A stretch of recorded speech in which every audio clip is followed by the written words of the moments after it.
Welcome to the show. This is The Adults Are Talking, and today we're talking about going to the movies. Movies. We're talking about all the talk that's been happening about movie theaters and what's happening with movie theaters. A lot of people are upset that a lot of people in the industry are upset that the time movies are at the theater is getting shorter and shorter. Yeah, because streaming is taking seats away because people rather wait till it comes out on their streaming service or they'll order it instead of going to the movie theater. Yeah, and I think there's a lot going on behind that. I think there's a lot of different reasons why people are doing that. Part of it is the economy. You know, for a while things are just so expensive. But also, I think it's just more comfortable to be at home. You know? Yeah, I mean, just look at us right now. We're laying in bed doing this podcast. Lazy. And I think that's what a lot of people prefer, is to just watch it from the comfort of their own home. Yeah, because going to the movies, though it is fun, it requires being out amongst people. You know, you can't just be totally. Some people don't feel like, especially women, if they go out. I know women that won't leave the house without makeup on and their hair done and looking nice, you know, and sometimes you just don't have it in you to do that. It's just more comfortable to sit at home or lay in bed. Yeah, you know, you mentioned price, and I'm sure that is a big factor. It's getting way more expensive. And for what? To sit next to somebody or a group of people who have bad manners? Yeah, people are on their devices and people talk but you know, there is something to be said about seeing a movie with the feel of people around you, especially when it's an exciting adventure type of movie or there's jump scares. Yeah. Yeah, that's definitely an experience. Um, I know there's also security problems. You know, there's been shootings at movie theaters, and so that's a concern now. Yeah, but there hasn't been. It's mainly school shootings or at the mall. I mean, yes, movies are at the mall, but we haven't heard about a movie shooting in a while, unless I'm incorrect on that. Fact check me. Yeah, it hasn't happened in a while, but it's still there as a risk that people think about. And I think a lot of people will think twice about going to the movies and spending all that money if they can just be at home and watch it at home. Plus, there's the thing of most of us have gotten over it, but there are people that are still afraid of things like COVID. You know, what's crazy about COVID is COVID has kind of come and gone for the most part. But before COVID, there was all these other gross things going around in the air, like the norovirus, and there's always flus too. This year, we got hit with a nasty flu that, like, it just seemed like it took out our whole city. Yeah. And I think a lot of people just, they don't want to go and deal with everything that you have to deal with. Sorry about that. Oh, okay. Yeah, see, people don't want to deal with people's notifications going off. Well, you know, people are getting shorter and shorter on time. Yeah, that's the thing is like, it's rare I sit and watch a whole movie from start to finish. A lot of times I got to take breaks because I got stuff going on, you know? Yeah, we treat a movie kind of like a mini series now. We'll watch it in chunks. Yeah, yeah. And especially those long movies, anything over 2 hours, I'm like, yeah, I got to break this up in chunks. And then if you live in one of those cities that has a lot of traffic, then you may be in traffic for a while before you even get to the movie theater. So there's more of your day that you really just don't have time to do all that. Yeah. That is true too. And then there's the eating aspect too. When you're at home, you can eat whatever you want, or even get food delivered to you. And at the movie theater, we all know movie food is like ridiculously overcharged. But here's the thing: is all these things were happening before, and when people were going to the movie theater. Yeah, that's so what's changed? And I think a lot of it has to do with the fact that they're just not making movies that are worth going to the theater to watch. Yeah, because honestly, word of mouth, if there's a great movie, people will go. Yeah. They will spend the money, especially if you've got kids and you need something to do. Well, look at Super Mario. Yeah. Over 600 million. Yeah, both of those movies, 1 and 2, totally like blew up the box office. And even Hail Marys did. People left to go see that, and it's a movie that's pretty basic, but so that is a really good sign that people are willing to go to the movie theater. They are willing to spend the money if you make a movie that's worth going to watch. Exactly. Not all this garbage that's getting put out by these studios. Even Melania, the documentary. We did a show about that a while back, but people got off their butts and went and spent money on it. Not everybody. I mean, most people are like, I'll just watch it on streaming. But there were a lot of us that were like, no, I wanna spend the money. I wanna go see it in the theater. And that's a documentary. Yeah. Who goes and sees documentaries at a movie theater? That's definitely something you stream at home. Well, a lot of the industry is sounding all the alarms. I mean, just yesterday and today, there was this letter that was signed by all these actors and directors to the head of Paramount, saying that they don't want this merger with Paramount Discovery or whatever it is. Yeah.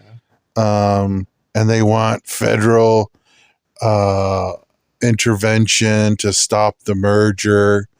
And it's like, you guys got yourself into this trouble because you decided you didn't want to make money anymore, and you decided to become propaganda and make movies filled with messages and characters and storylines that people didn't want. Yeah. I mean, bottom line, it comes down to money. It's a business. Yeah. It's always about money and business and where people are going to spend their money. They decided to push their beliefs on people and make movies filled with political messages and undertones, and movies had nothing to do with that, and make their movies all woke. And like the saying says, go woke, go broke. Yeah, exactly. I mean, they didn't learn it from the TV shows where it's a lot less of a risk. Now that, like, Disney, how is Disney even in business after a couple of years of just total loss at the box office? One bomb after another, like major bombs and movies they put so much money into,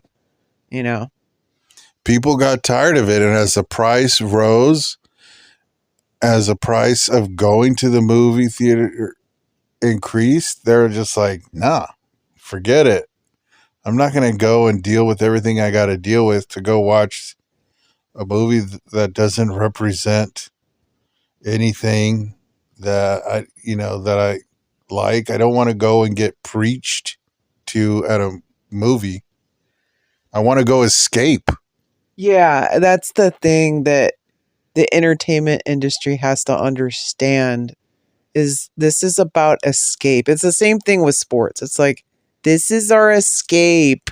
You're working your 9-to-5 or job, or I guess it's not even 9 to 5. People are working 8 to 7, hours a day. And it's like then you got all this political crap going on and the country and everything. And it's like, you just want to escape. You want to laugh. You want to cry. And yet you can't because they interrupt it with the propaganda, you know? Yeah, I think there's people that still really want to go to the movies. I know our son really enjoys going to the movies. He likes particularly the IMAX and the 3D, which costs a lot more than a regular ticket. And, we would gladly pay that, whenever we can, if there was a movie he really wanted to watch or that we really wanted to watch. But there hasn't really been. Maybe there's been a handful of movies like that that have been, worth it maybe to go do that. Yeah, it's come down to once a year he'll really want to see something that's, it's action adventure. I mean, he couldn't wait. He was waiting for years for Tron Ares to come out, and he loves Nine Inch Nails. So he was really, really, really geeked up about seeing that. And we let him go see it in IMAX. And, he said it was worth it. But the problem is any movie that's over an hour and a half is really hard to see in IMAX. It becomes really uncomfortable, just sitting like that for so long. Well, I don't know if that's just our theater or they're all like that, but that could just be an our theater thing where the seats are not as comfortable. But, Hollywood should have known this day was coming because the technology has been building and building, making our home theater experience better and better every year.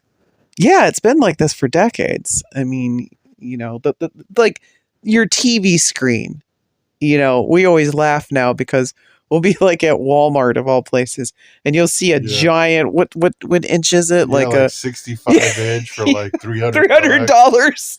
And I remember when we first got married, we bought a TV, and it's we still have the TV.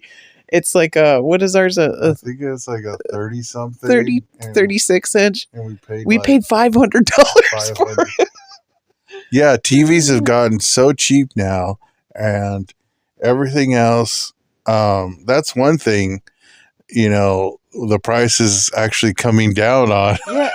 And they're not just TVs, they're smart TVs. So it's like, wow.